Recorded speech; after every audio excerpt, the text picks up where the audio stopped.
Hey everybody, welcome back! Mom crossed her arms. Your kids aren't invited on Christmas. My brother snorted, less chaos. I smiled. That night I canceled all the bills I was paying for my parents. When Dad called furious, I said, "No money for your needs." Then I finished with one sentence that ended the call.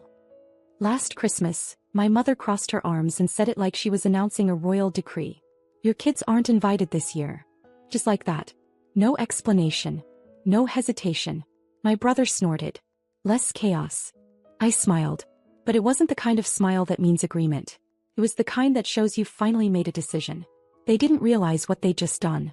I drove home that evening with my kids asleep in the back seat, clutching their handmade ornaments they'd hoped to hang on Grandma's tree. I didn't cry. I didn't even feel hurt. What I felt was something sharper. A snap inside me. A shift. My parents have always played favorites. I was the responsible one. The quiet achiever. The one who made it out, got a degree, held down 2 jobs and raised my kids without ever asking for help.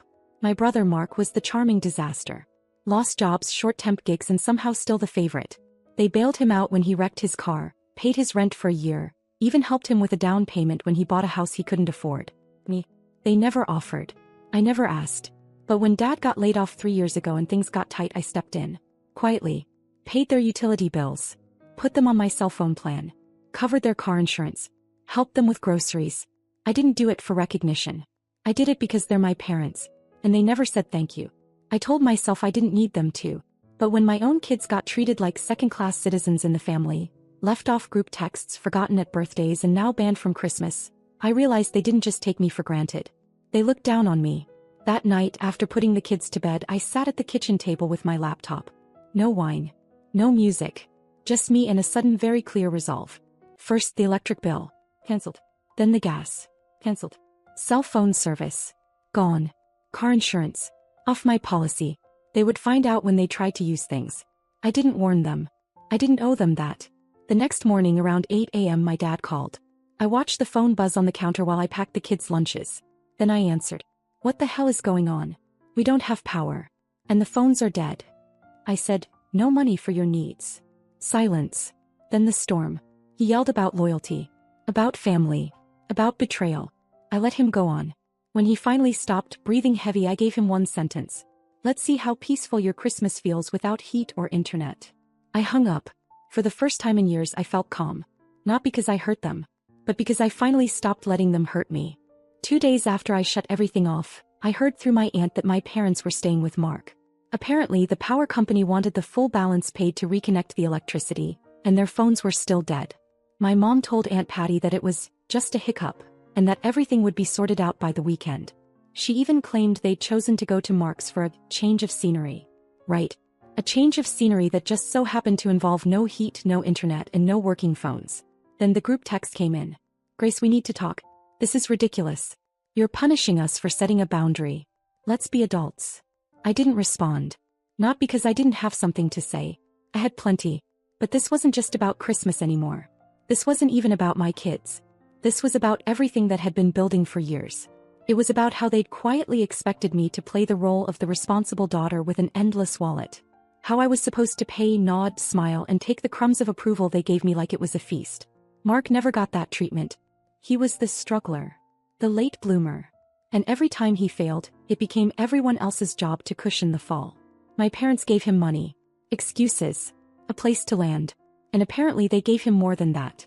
Because the next night around 10 p.m., I got a call from a number I hadn't seen in a long time. Lisa, Mark's ex. I almost didn't answer. But something told me to. She didn't even say hello. I heard what happened, she said. I waited. Mark's freaking out. Says you're trying to destroy the family. But he's just scared you're about to expose everything. That got my attention. What's everything? Lisa paused. Then she gave it to me straight.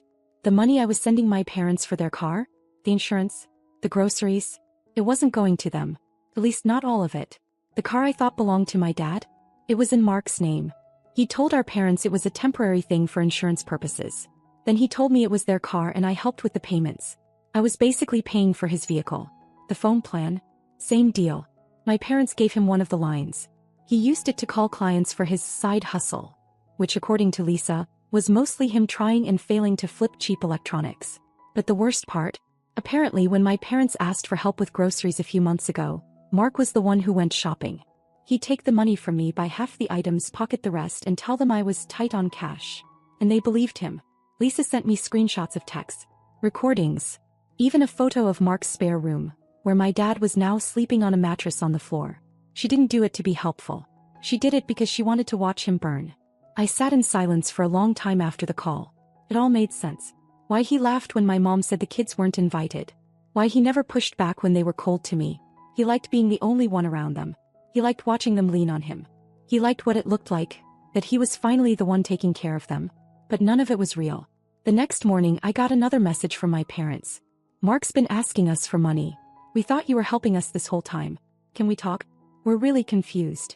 I didn't respond right away, because I needed them to sit in that confusion a little longer. They didn't know it yet, but their golden child had been playing them both. And I was done cleaning up the mess. It took me 3 days to answer their message. Not because I didn't know what to say, but because I wanted them to stew in it. Confused. Off balance. That was new for them. And I wanted it to stay that way just long enough for the truth to sink in with weight. On Saturday morning I finally replied. Come to my house tomorrow at 4. No, Mark. I didn't explain. I didn't follow up. Sunday came and they arrived 5 minutes early. That alone told me everything. They were nervous. My dad walked slower than usual. My mom was carrying something under her arm. A folder, like she was the one coming prepared. We sat at the kitchen table. I offered them coffee. They declined. We didn't bother with small talk. I slid a thick stack of papers across the table and told them to read. Bank records. Insurance payments. Text messages. Grocery receipts. Photos of the car I was supposedly helping Dad with, parked outside Mark's house. Screenshots of Mark's messages to Lisa bragging about how easily he could manipulate both sides. I expected arguments, denial, even outrage. Instead, my dad stared at the first page for a long time, then muttered one word. Damn. He went quiet. My mom was the one who kept flipping slower and slower until she stopped. Her voice was small. We didn't know. We really didn't know, Grace. I didn't say anything at first. Just sat there and let the weight of it settle. He used us, she added, quieter. No, I finally said. He used me. You just handed him the keys. That stung her. She looked like she wanted to argue, but there was nothing left to say. Then I did something even I didn't plan for. I got up, walked to my room, and came back with an old fireproof box. The kind people keep important documents in, or things they forget they ever valued. I pulled out a letter. Folded neatly in a white envelope. I handed it to my dad. You wrote this when I graduated. You probably don't remember. He read it slowly. I watched his face shift. You've always been the one who carried more than we realized. If one day we forget to thank you, just know we noticed. He looked at me. I wrote this. You did. I didn't mean to forget. But you did. There was a long pause. For the first time in years I saw something shift in him. Not guilt exactly, but recognition. They left with the folder. Said they needed to think. I let them.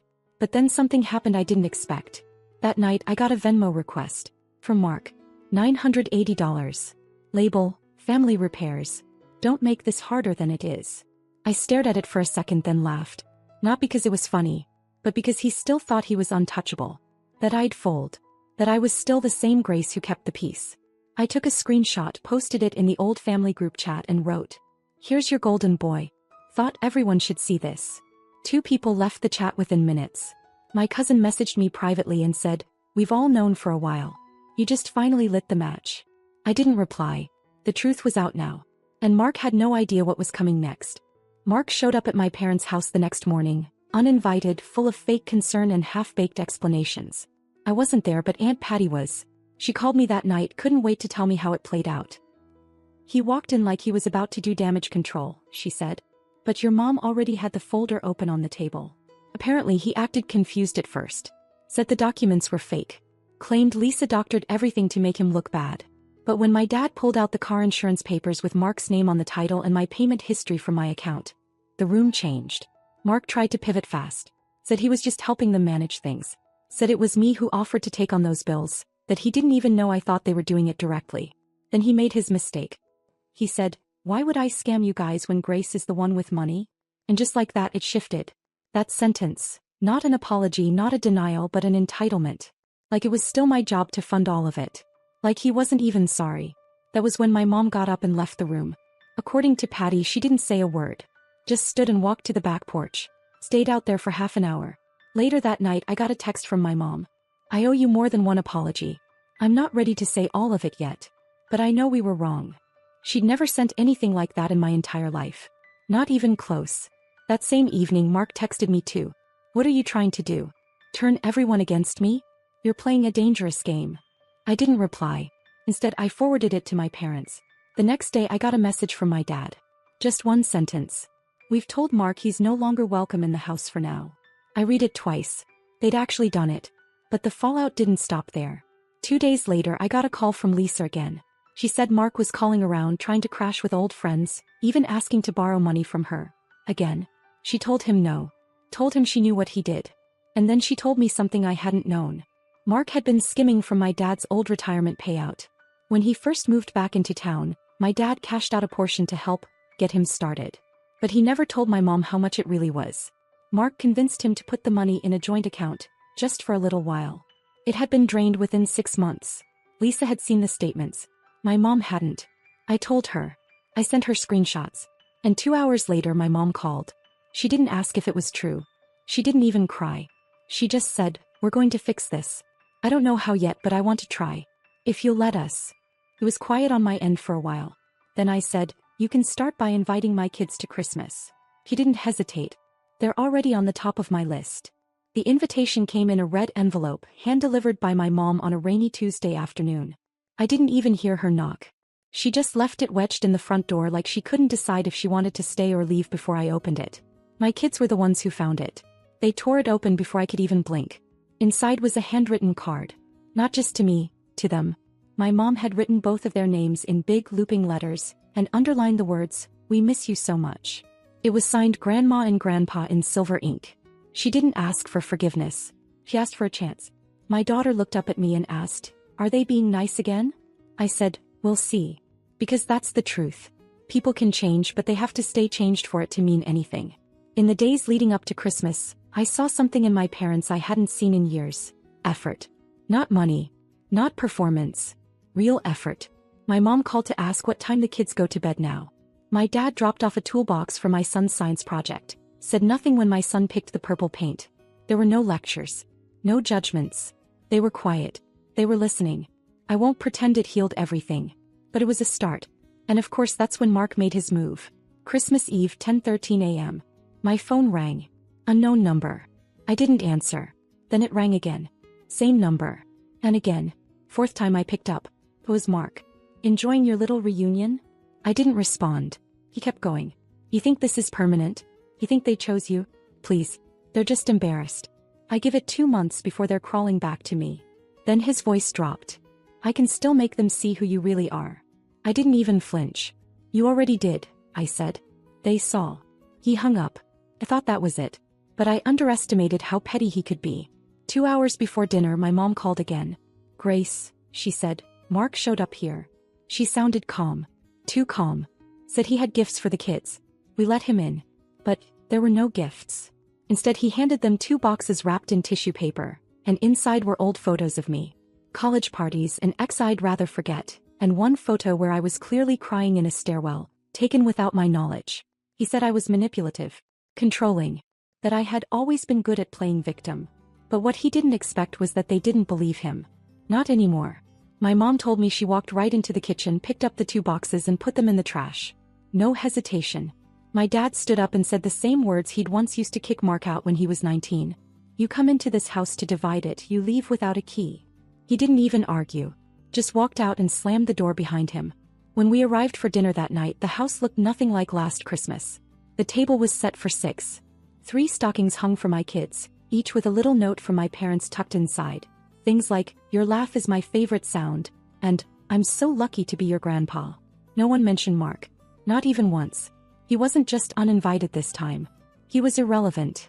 And maybe that was the part that hurt him most. For the first time in years, Christmas morning felt quiet in the right way. No tension. No fake smiles. No measuring every word at the dinner table. Just pancakes, wrapping paper flying across the living room, and my kids curled up next to my parents on the couch, laughing at a movie none of us were really watching. My mom had tears in her eyes more than once. She kept wiping them away like she was embarrassed.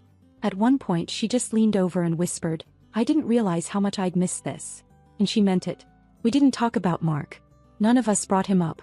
Not because we were pretending he didn't exist, but because, for once, he wasn't controlling the conversation. But of course he wasn't finished. A few days after Christmas I got a letter in the mail. Handwritten. No return address, but the handwriting was familiar. Sloppy and rushed. It was Mark. The letter was short, almost sarcastic. "Congratulations. You win. You got them to cut me off, and now you get the perfect daughter spot all to yourself. Don't get too comfortable. They'll turn on you eventually. They always do." I read it twice, then put it back in the envelope. Later that week I told my parents about it. I expected them to sigh or look disappointed. Instead my dad said, "We can't control the choices he makes. But we can control what we allow back into our lives." That was it. Simple. Clear. Final. Over the next few weeks things slowly became normal. My daughter started calling Grandma just to talk about school. My son insisted Grandpa be the one to come to his science fair. We went to Sunday dinners, no eggshells, no forced hugs. They weren't trying to earn points anymore. They were just showing up. And I could feel it. This wasn't guilt. It was growth. But the real moment, the one I didn't expect, came one afternoon when I stopped by my parents' house alone. There was a photo frame sitting on the hallway table. Inside was a picture of my kids taken just a few days earlier. And next to it was something I hadn't seen in years. A frame with that old letter my dad had written me after college. The one I'd handed back to him during everything. It was now under glass, sitting in the open like a reminder. Not just of what they'd forgotten, but of what they were choosing to remember now. That's when I knew. It was over. Mark would keep trying to twist things, rewrite the story, cast himself as the victim. But the story had already moved on. We weren't perfect, but we were at peace. And this time it didn't include him. It didn't include him. It didn't include. These are some funny beauty fails that prove beauty. Prune. You must suffer to be beautiful. Or maybe you're just born with it, in which case just I woke up like this. you're a shark puppet, okay? Excuses.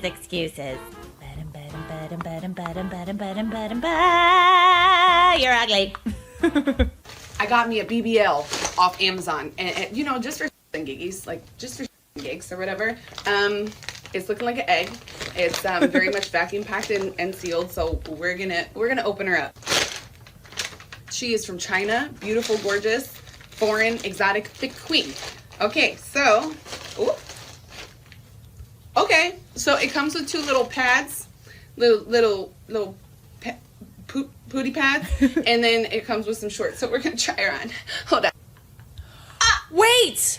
I found Whoa. you, Miss New Booty. Whoa. Get it together, bring it back to me. What the? God knew I would just be way too powerful. Who is? What the hell is that?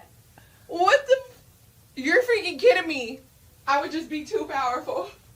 I would just be. What? Oh, wow.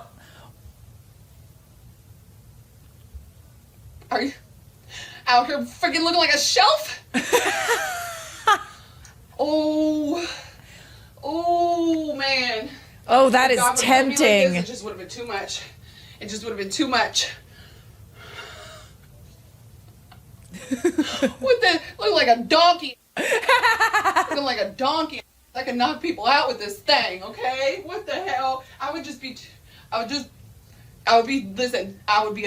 be way more obnoxious than I am now if I had all of this. Nobody okay? could talk to me if I had like that. God just knew what he was. Shut the. Shut up! I just wouldn't know how to act. I simply would not know how to act, okay? And I fully believe that my creator knew what he was doing. He had a humble mind somehow, because